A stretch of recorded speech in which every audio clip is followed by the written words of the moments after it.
Well, I got bad news for you guys. I'm not going to scare the crap out of y'all.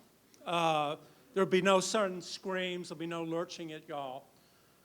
When I was 12 or 13 years old, I lived in Nashville, and we were watching Jaws at the theater, and an attractive woman grabbed my arm out of fear, and it was the first time I felt like a manly stud or a studly man. And I had that thought, like, oh, yes, I'm here to protect you. In reality, just having gone through puberty, which we've discussed before, it would have come out something like, I'm here to protect you in our beach town of Nashville, Tennessee from sharks. But anyway, I'm going to talk about something much more serious, and that's about signs from beyond. And all of y'all have heard these stories, maybe not the stories I'm going to tell y'all, but your own stories. Like the story of the young man who did a eulogy for his mother. His mother had died in 9/11, and during his eulogy, a small sparrow lands on his head. And he picks the sparrow up, and as he finishes the eulogy, the bird's still in his hand. Is that a coincidence, or is that a sign? Or a friend of mine who goes on a family cruise, big family reunion, her 3 or 4 year old son leaves the cabin, gets lost, and then he comes back, and he talks about a nice man bringing him back who just so happened to look exactly like a deceased brother. Or a third story of, let me see, this one is, I'll skip that one. But anyway, let me tell you my own story. And so what y'all have to decide is, are these things coincidences, or are they truly signs? The third one was someone I knew who had a deceased family member, went on a road trip going through Georgia, stopping at the favorite barbecue stand, and after the death, they kept on finding all these feathers, and on the stool, right where they were, there was a feather. All right, so this is my own personal story. So part of my job is I do a lot of intent to harms. And usually with support, reflective listening, compassion, we can alleviate the threat and sometimes remove it completely. But sometimes we're not able to do that. So it calls after 45 minutes, an hour. Sometimes I do interventions in order to alleviate the threat.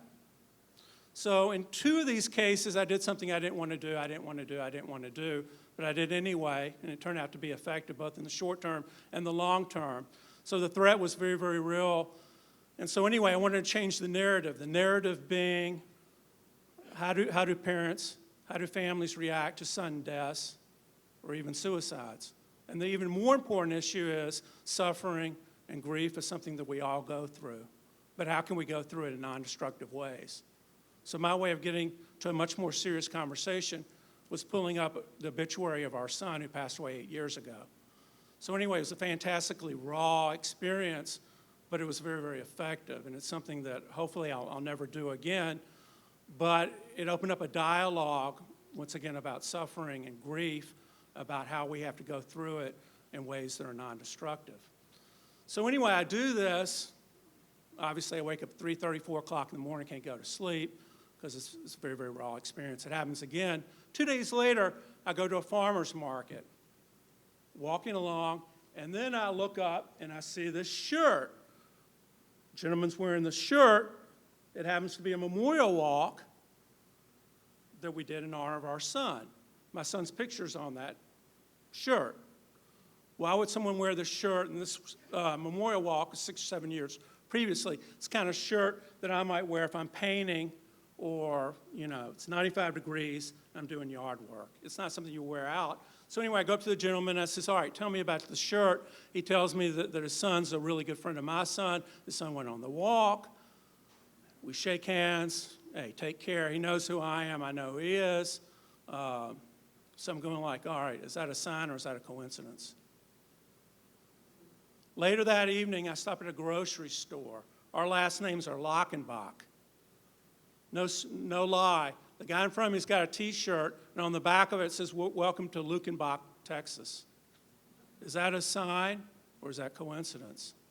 So I don't know if any of this stuff applies or not. I don't know if it's signs or not. Y'all gonna have to make your own decision. My wonderful wife is here. My wonderful nephew and his wife are here.